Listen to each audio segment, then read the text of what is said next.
Yeah. Stop Dick Riding Podcast. Ill Flow the Dictator. A lot of people will be asking me how I met Tim Dog. Um, I met Tim Dog in Atlanta. I was down there just sightseeing. I was locked up, and when I came home, like that was like at the top of my bucket list. I gotta go down south. You know what I'm saying? See what all the hype about. And I never been back. I never been back. I met him, Cool Keith, Mark Live, Jackie Jasper, Bushman. I met all of them. They was doing Project X, Iconic. They was doing the video for Iconic. They was like 2 days in doing the video for Iconic, and I was selling CDs, and Tim Dog did not want to buy no motherfucking CD. He was like, "Nah, you can get it to me though. I'll listen to it." I was like, "I'm good." So make a long story short, Cool Keith bought the CD. Me and him chopped it up, and Dog really listened to that CD. Like on the CD had my name, my email, my phone, all my contact information. So prior to me leaving or whatever, he called me. I barely made it 2 blocks. I drove about 2 blocks. You know what I'm saying? I was in Atlanta. I ain't had no license. I ain't had shit. I was just down that motherfucker just grinding. You know what I'm saying? Selling CDs and shit. And he called me. He's like, yo, come back to the warehouse. And I'm like, I don't even know where I was at. He like, it's Fulton Industrial. And he sent me the information. And it was history from there, man. I went back to the studio and, they was doing some shit. And I'm telling them, I'm like, y'all just doing this. Y'all need to be doing mixtapes. Like everybody, at the time, everybody was listening to mixtapes. Like the hottest artists came off mixtapes. This the G Unit era. So I'm like, yo, I think we need to, focus on this. The music is good. Y'all selling records, but I need to build my fan base. I need to build my catalog.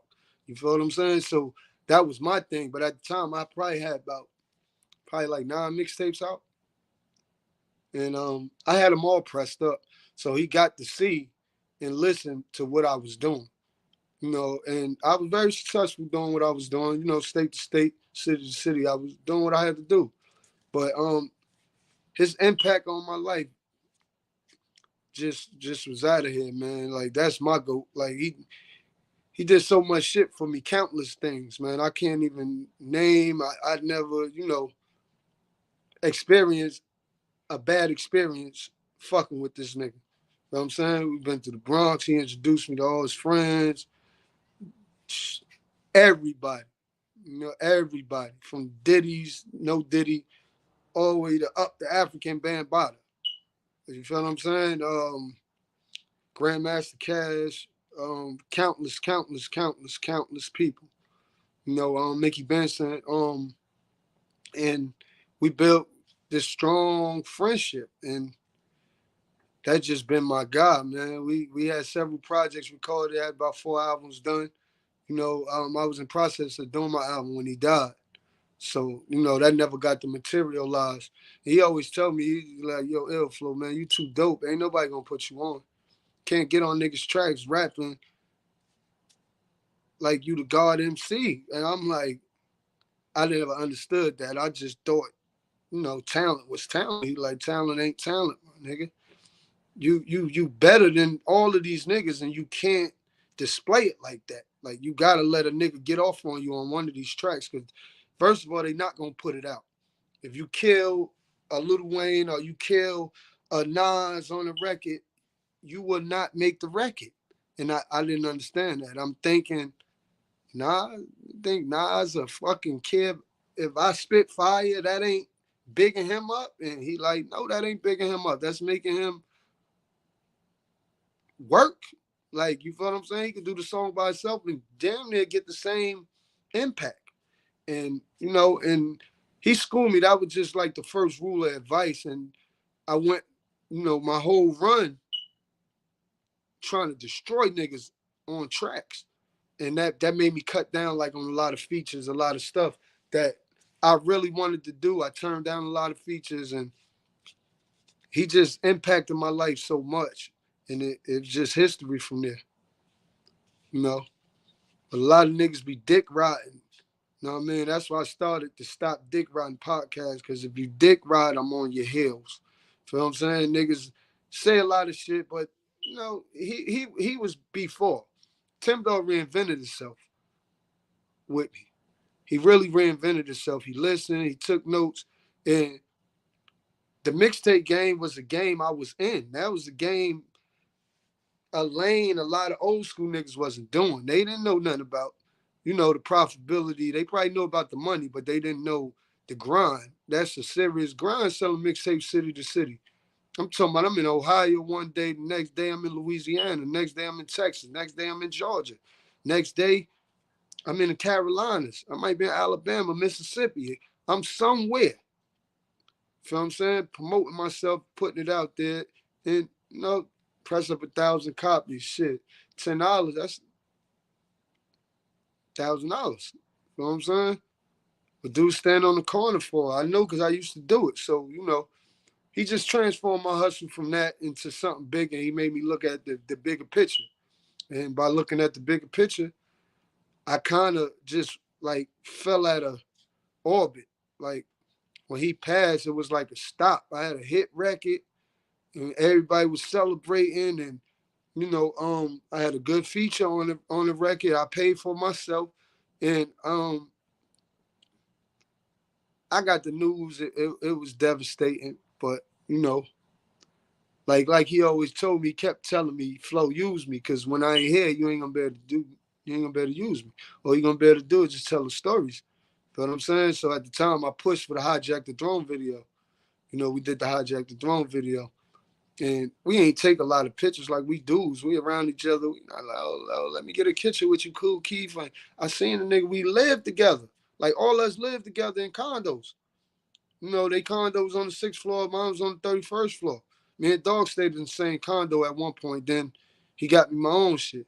Then we had somebody else, Lay Stones, another artist. I convinced him to sign and bring on board. And you know, that was basically history. American Gangsters was born. He had Project X. They had everything they was doing was great. I love what they was doing. I supported everything they did.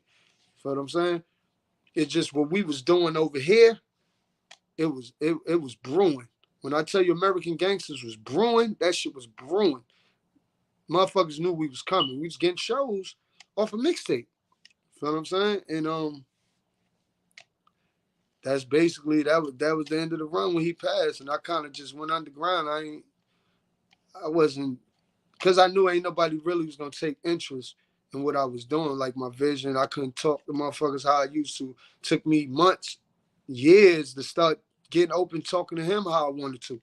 So I know talking to another motherfucker and trying to build that whole relationship or business relationship over would have took a lot out of me, you know. Mm. Hussein Fatal from the Outlaws played a major part in him signing me. You know, because Fatal always wanted to try to get his hands on me. He like, yo, I'm gonna sign him. If you don't sign him, let me sign him. And I think that motivated him to sign me quicker than what he did.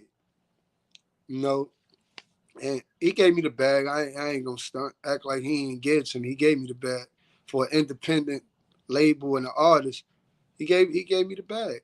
You know, and I deeply appreciated it. And I traveled with them, which was the most priceless experience to me. You know, I'm from Jersey, Jersey City, New Jersey. You know, and to be around all these hip hop legends like this, and and got to travel with them, see how they move, how they, you know, the mic checks and shit I just didn't experience. I just do, you know, cut the mic on, I get up there, you throw the beat on, and I perform. And this shit is strategically calculated. Like it's not nothing that you could just wake up and just do. Feel what I'm saying? But it was a lot of haters, a lot of shit, man, came into play. A lot of things, and they saying he's scamming shit. I couldn't pay attention to that shit. This a nigga.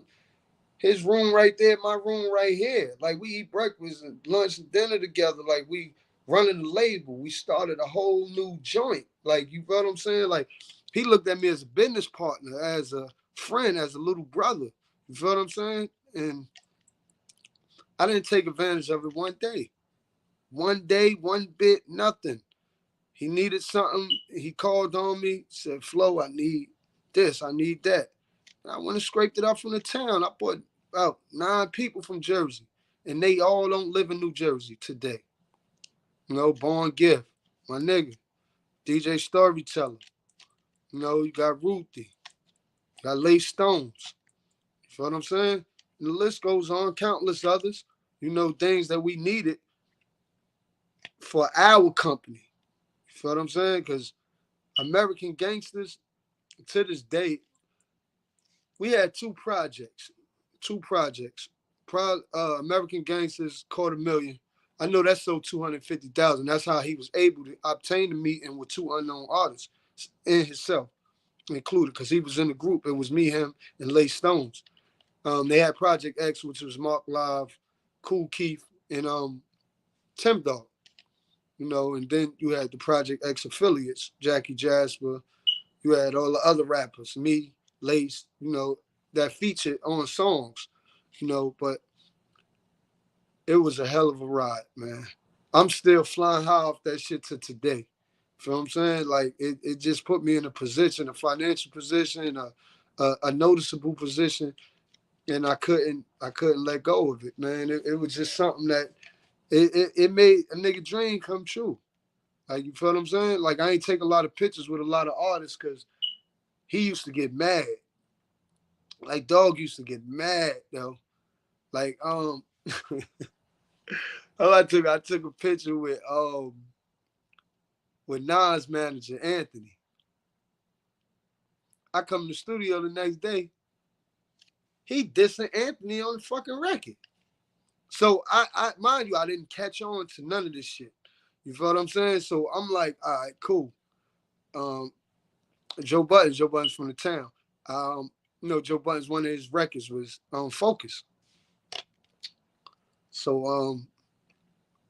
I'm telling him, I'm like, yo, well, my man, no Joe Buttons, this and that. I come to the studio next day, he got a freestyle uploaded, unfocused. Like he dissing Joe Buttons. I'm like, oh shit. So I still ain't learned my lesson yet. I still ain't learned my fucking lesson. I'm like, yo, Akon from Jersey City, this and that. I come to the studio next day, this nigga dissing Akon. I said, what the fuck? Then it dawned on me. We was in the 12. If you know anything about Atlanta, that's downtown, 400 West Peachtree Street. He had about 5 condos in that building. And he had like 5 in the 12 in Atlantic Station. Now, the 12 is broke down into 2 buildings. You got the resident side, the people that actually live there like us. And then you had the hotel side where people could come rent, and do what they do. So this one day I went downstairs to McAllister's on West Peachtree Street, and I was in the lobby, a hotel. I was sitting there writing these bars or whatever. I look up, I seen Joe Johnson from the Hawks, when he was playing for Atlanta Hawks, which he lived next door to me. Joe Johnson, he lived on the 31st floor. He lived right next door, him and Fat Joe. So mind you, I'm moving too fast.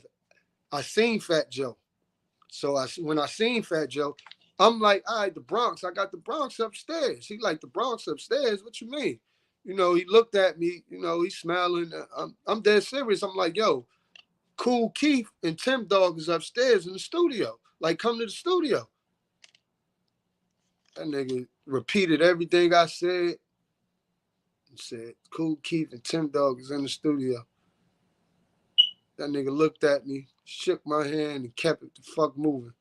Now, I'm thinking, I've said, damn, this nigga from the Bronx, they from the Bronx. He ain't fucking with, stars in his own hood. What the fuck is going on? I'm confused. So, I couldn't hold it in. I goes back telling nigga, I'm like, yo, I ran into Fat Joe. Now I got the picture on my phone. So he know Fat Joe is in the building. He like, what happened? You told him we was up here? I said, yeah. He's like, what'd he say? I said, what'd he say? He said the same shit I said. He repeated what I said, shook my hand, and kept it the fuck moving. He said he ain't doing that.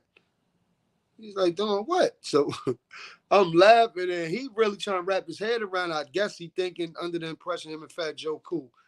Man,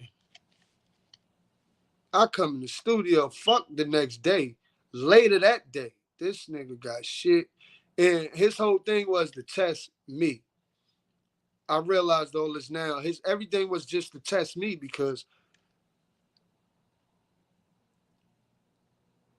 if I didn't hop on them records and added value to what he was doing, I was useless to him.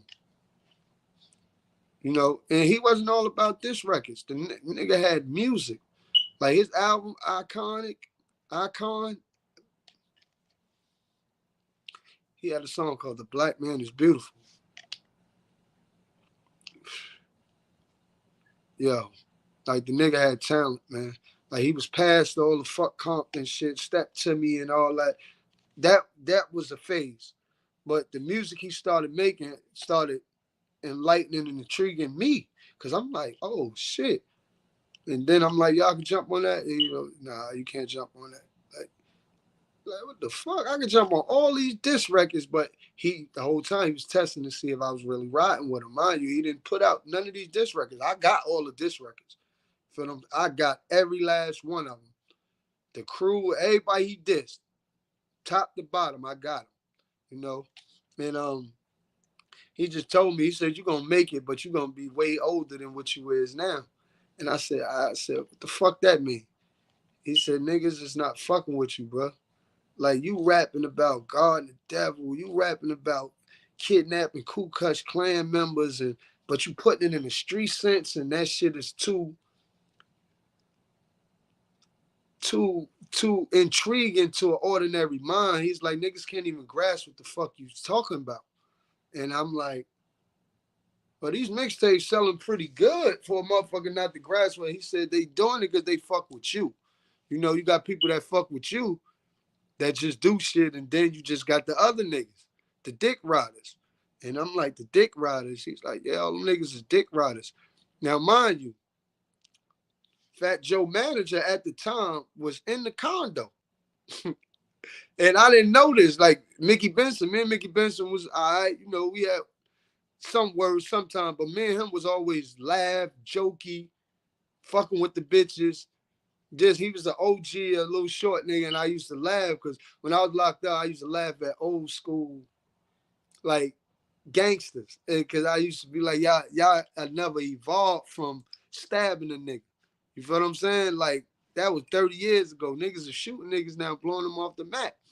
And he like, what you think? I can't adapt? And I'm, you know, and that kind of brought us like closer because I'm like, nah, there ain't nobody scared of you, man. I can't see you extorting nobody. I'm looking this man dead in his face, and I'm like, yo, I can't see. I'm from Jersey. I ain't used to a gangster nigga getting extorted. Like if I think you gangster in my mind, I can't imagine. Even though I know everybody is scared of somebody, whether it's your mother, your father, uh, Frank Lucas, or an alligator, or a gorilla, or being trapped back against the wall with a lion. Everybody got some type of fear factor in them, you know. And